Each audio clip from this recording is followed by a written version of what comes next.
Olá, essa é a apresentação do trabalho de manejo de recursos hídricos de delimitação de bacia hidrográfica. O grupo é composto pelo Gustavo, Leonardo, Luiz e a Yasmin. Primeiramente, foi realizada a definição do exutório, localizado entre dois terrenos mais enclivosos, que seria um ponto para a construção de barragem.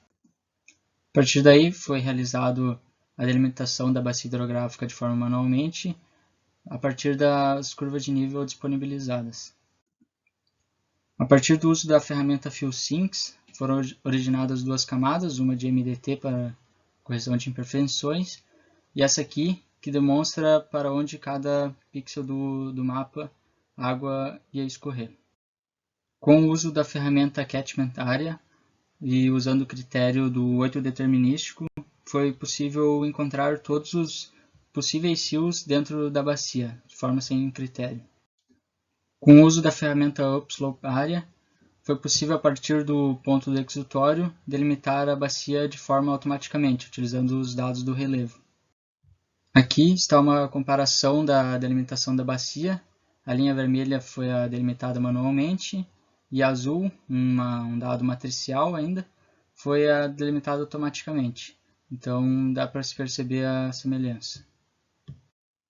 Com o uso da ferramenta Polygonize, foi possível transformar o dado antes matricial em um dado vetorial para extração de dados.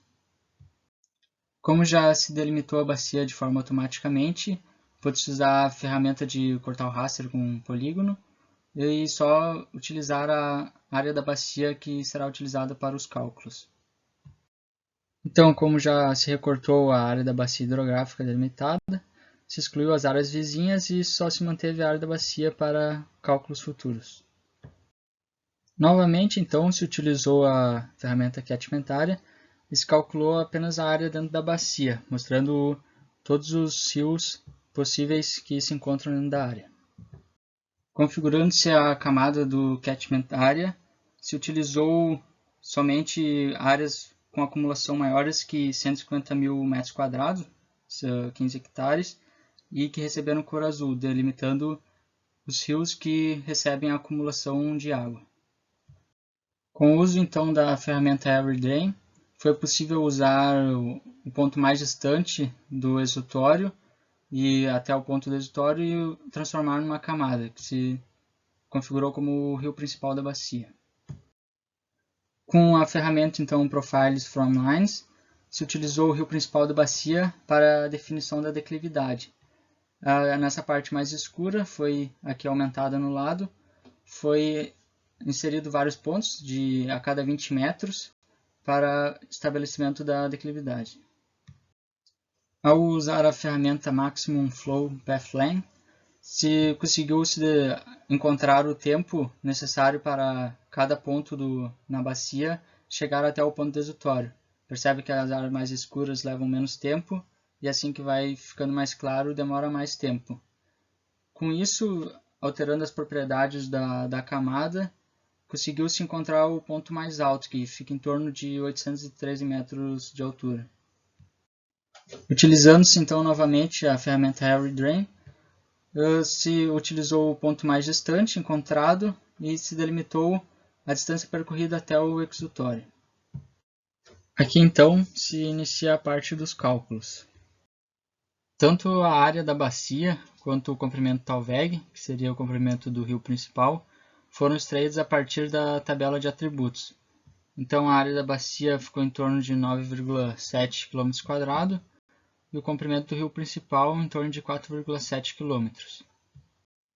A declividade do rio principal foi extraído através da fórmula ΔH sobre dH. O ΔH seria a diferença de cota, que ali embaixo se encontra o print do programa, do QGIS. A cota nesse lugar era de 571,8 metros e a distância entre o ponto final do rio principal até o exutório se encontrava na distância de 3,6 km. Então a declividade ficou entre 156 metros por quilômetro ou 0,15 metro por metro. Para o cálculo da densidade de drenagem, então, se utilizou essa fórmula, que seria a soma do comprimento de todos os rios da bacia, dividido pela área da bacia. Como já se tinha o comprimento do rio principal, em torno de 4,7 km, se somou aos afluentes, obtidos de forma manual, se dividiu pela área de 9,7 km. Então, a densidade de drenagem ficou entre 1,72 km de rio por quilômetro quadrado da bacia. Para o cálculo da densidade de rios, se utilizou essa outra fórmula, que utiliza a soma do número de rios da bacia dividido pela área da bacia. Nesse caso, o número de rios da bacia é 26 e se dividiu então pela área de 9,74, que se encontrou então 2,6 rios por quilômetro quadrado, ou arredondando então 1 rio a cada 0,37 km².